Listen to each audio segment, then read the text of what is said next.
Bonsoir, chers amis. Bienvenue à ce nouveau cycle d'enseignement consacré cette année à l'étude des 4 archanges traditionnellement associés aux 4 points cardinaux.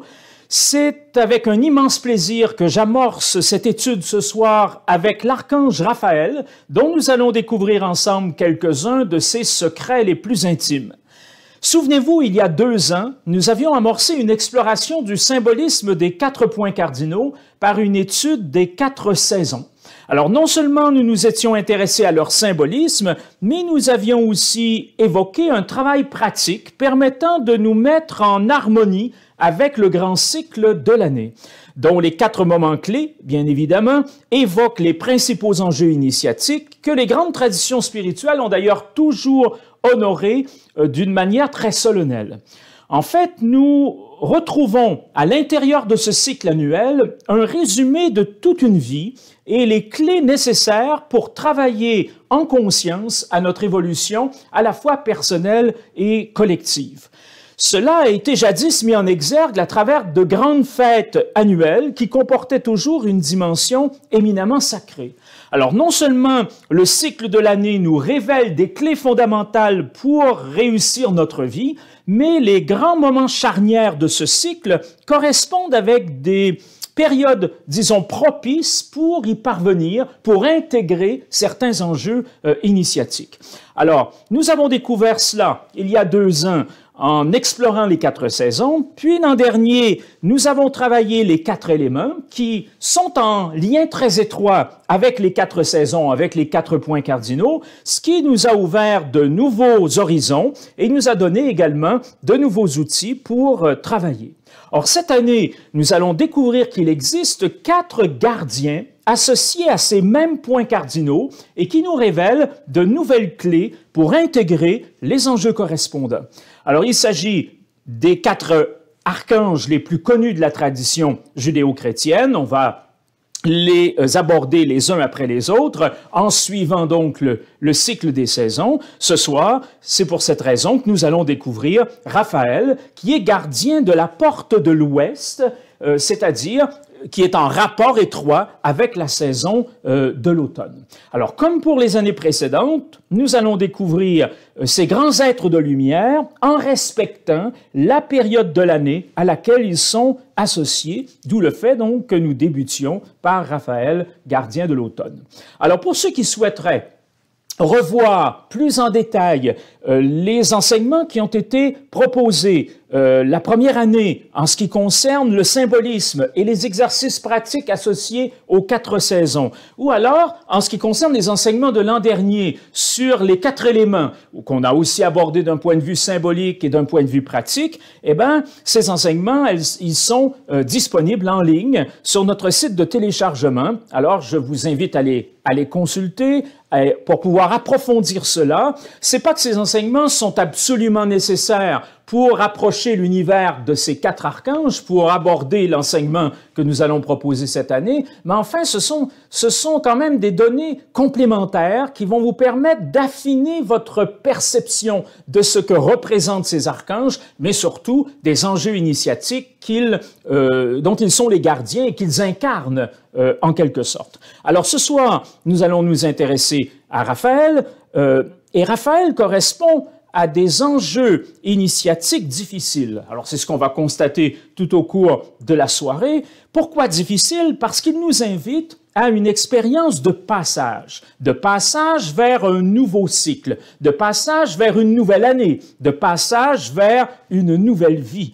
Il nous invite à réfléchir sur une année qui s'achève, et il nous invite à le faire à travers 3 interrogations majeures. S'il fallait résumer, mais c'est surtout pour nous donner des points repères, de manière à explorer d'une façon un peu plus consciente les enjeux associés à l'archange Raphaël ce soir. S'il nous fallait résumer cette interrogation associée à ce personnage énigmatique qu'est l'archange Raphaël, à ces interrogations en lien avec le passage de cette porte de l'Ouest, je pense que 3 questions seraient fondamentales et synthétiseraient bien l'enjeu initiatique. La première, que dois-je laisser derrière moi?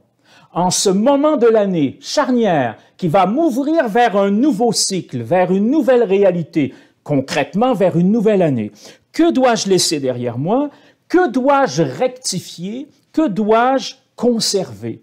Afin de poursuivre évidemment mon chemin et d'approcher toujours plus cette expérience de la lumière, cette expérience de l'éveil, cette expérience de l'épanouissement personnel et spirituel.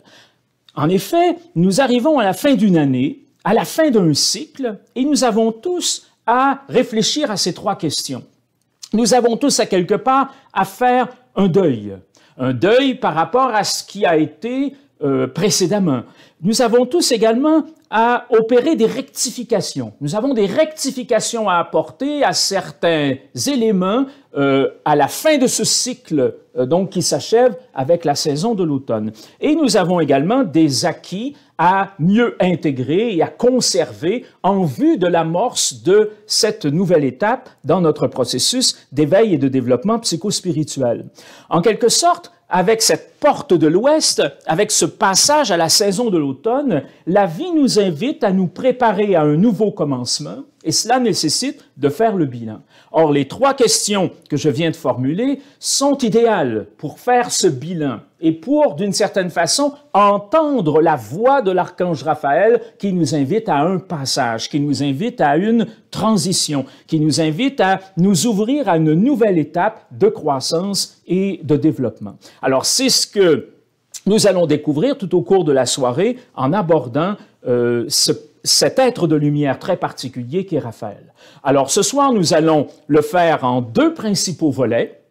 Ce sera vrai pour les autres archanges, d'ailleurs, que nous étudierons postérieurement. Le premier de ces volets va être consacré à mieux connaître cet archange Raphaël. Alors, dans un premier temps, on va d'abord le situer au niveau de la communauté des archanges. Communauté des archanges qui en compte essentiellement 7. Alors, cette introduction, elle sera utile pour nous ce soir, mais elle sera utile pour l'ensemble des enseignements sur les archanges qui vont vous être proposés tout au cours de l'année. C'est une espèce d'introduction générale, si l'on veut, à ce sujet auquel on va consacrer 4 enseignements en rapport avec les 4 saisons tout au cours de l'année qui vient. Donc, première étape, comment situer l'archange Raphaël au sein de la communauté des archanges. Puis, nous allons ensuite chercher à mieux le connaître, et à mieux le connaître en étudiant brièvement son nom. Alors, vous savez que ces grands archanges auxquels Raphaël dont Raphaël est un exemple, ces grands archanges ont des noms hébreux. Or, la langue hébraïque est une langue sacrée qui nous révèle fondamentalement la nature et la vocation des êtres ainsi désignés. Si bien que le mot Raphaël lui-même est porteur d'un enseignement. Il est en tout cas révélateur de la nature et de la vocation de cet archange. Donc, nous allons nous intéresser au nom de l'archange Raphaël et on va essayer de voir qu'est-ce qu'il porte, ce dont il est finalement l'incarnation, la manifestation. Et on va ainsi s'approcher un peu mieux de la nature et de la vocation de cet archange. Cela va nous conduire à mieux définir 2 fonctions principales, complémentaires et distinctes, qui sont associées à cet être de lumière. Alors, ces 2 fonctions, vous allez découvrir tout au cours de la soirée de quelle manière elles nous invitent à faire un travail initiatique, un travail de développement psychospirituel. Puis, on va découvrir cet archange mis en scène, en quelque sorte, dans un récit biblique que l'on retrouve dans le livre de Tobie, qui nous le montre en action, pour ainsi dire, puisque dans le livre de Tobie, on voit cet archange Raphaël intervenir dans une situation bien particulière. Et tout le récit illustre la façon dont il intervient dans la vie des humains, ce vers quoi il nous conduit, ce à quoi il nous invite. Donc, après avoir étudié la signification profonde de son nom hébreu, on va s'intéresser à ce récit biblique. Et nous allons compléter enfin ce premier volet en réfléchissant brièvement sur les principaux éléments qui sont présents dans son iconographie. Alors, vous avez certainement vu des représentations de l'archange Raphaël, que ce soit au niveau de la statuaire, que ce soit au niveau de peintures anciennes. On le voit le plus souvent avec certains attributs. Par exemple, le bâton de pèlerin,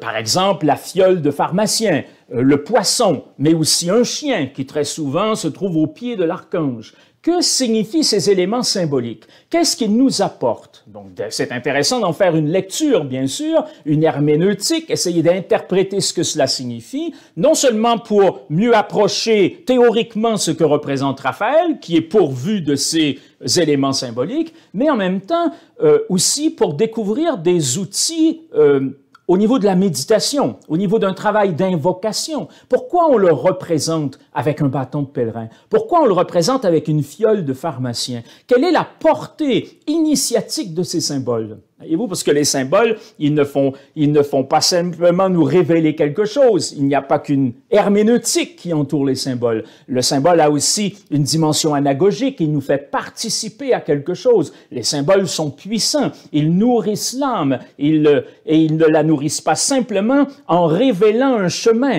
Ils accompagnent l'âme sur ce chemin. Donc, on va prendre du temps pour parler de ce que représentent ces symboles associés traditionnellement à l'archange Raphaël. Ça, ce sera pour notre premier volet.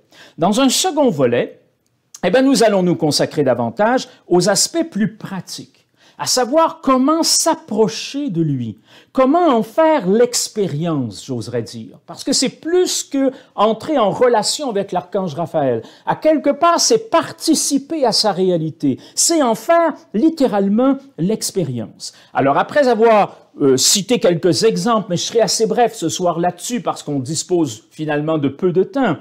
Après avoir vu quelques exemples de culte rendus à l'archange Raphaël, nous allons proposer essentiellement deux exercices.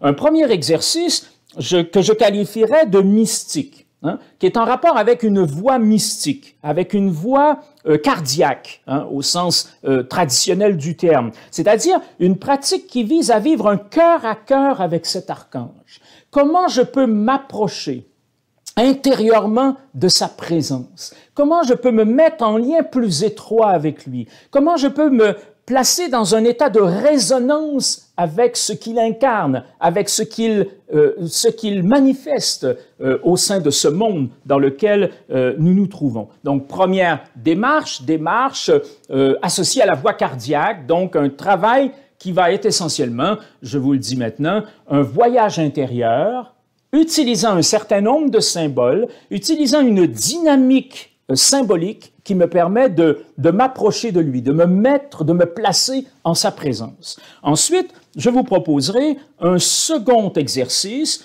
de nature plus théurgique. Je reviendrai sur la signification de ce mot tout à l'heure. Un exercice plus théurgique qui va nous amener à nous initier à des éléments rituels simples, je vous le précise tout de suite, mais opératifs, qui peuvent nous permettre de vivre un véritable changement dans notre vie.